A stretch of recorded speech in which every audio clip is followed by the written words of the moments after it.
कहते हैं कुछ दरवाजे ऐसे होते हैं जो दिन में खुलते हैं पर रात होते ही खुद बंद हो जाते हैं।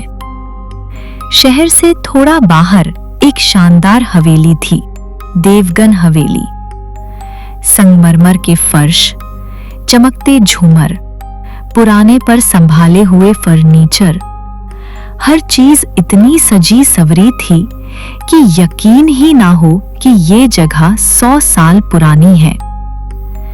दिन में लोग यहाँ घूमने आते थे, तस्वीरें खींचते थे, पर रात में कोई नहीं रुकता। कहते हैं रात को हवेली किसी और की हो जाती है। 3 दोस्त, आरव, रिया और कबीर, कॉलेज के फ्रेंड्स, घूमने फिरने के शौकीन। एक दिन किसी कैफे में किसी बुजुर्ग ने हवेली की कहानी सुनाई। आरव मुस्कुराया, भूत कुछ नहीं होते, चलो आज रात वहीं चलते हैं। रिया बोली, तू सीरियस है? कबीर हंस पड़ा, यार अगर डर नहीं लगा तो व्लॉग बन जाएगा। सूरज ढलते वक्त वो हवेली के बाहर पहुंचे। हवेली पूरी तरह चमक रही थी। गेट पर गार्ड भी नहीं था। बाहर बोर्ड लगा था, सूर्यास्त के बाद प्रवेश वर्जित। आरव ने कैमरा ऑन किया। Welcome to the so called Devgan Haveli. तीनों हंसते हुए अंदर गए। अंदर सब कुछ बिल्कुल परफेक्ट था। दीवारों पर पेंटिंग्स, लंबा गलियारा, बीच में एक बड़ा आईना और कोने में एक पुराना पियानो, सब कुछ चमचमाता हुआ। रिया बोली, देखो ना, भूतिया जगह ऐसे लगती है। कबीर, एग्जैक्टली।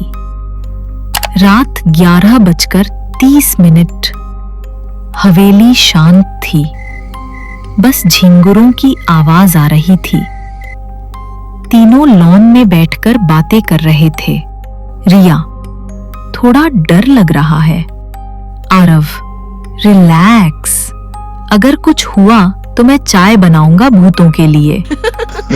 हंसी के बीच हवेली के अंदर से धीमी सी लोरी सुनाई दी।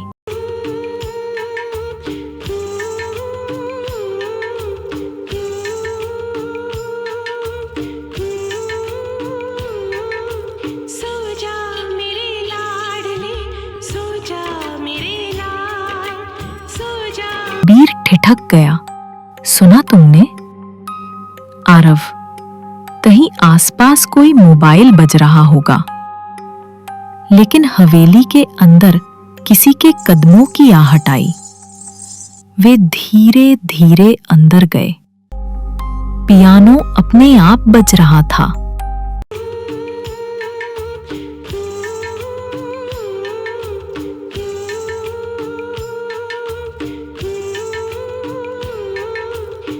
वही लोरी। रिया के चेहरे पर डर साफ था। उसने पियानो को छुआ। तार ठंडे थे, फिर भी धुन बज रही थी। कबीर ने धीरे से कहा, हम बाहर चलते हैं। आरव ने दरवाजा खोला, पर वो अपने आप बंद हो गया। कमरे की लाइट्स झिलमिलाईं। फिर दूर से एक औरत की आवाज आई, क्यों आए हो मेरी नींद तोड़ने? कबीर ने कांपते हुए कहा, आरव, बस निकलते हैं यार। आरव ने दीवार पर हाथ मारा। वहां पर जलने के निशान उभर आए। कमरा ठंडा हो गया। सांसें सफेद दिखने लगी। रिया ने चिल्लाया, दरवाजा खोलो। कबीर ने खिड़की तोड़ी और किसी तरह दोनों बाहर भागे।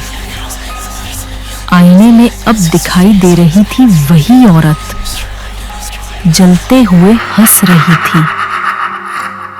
सुबह हवेली के बाहर सड़क किनारे रिया और कबीर बैठे थे।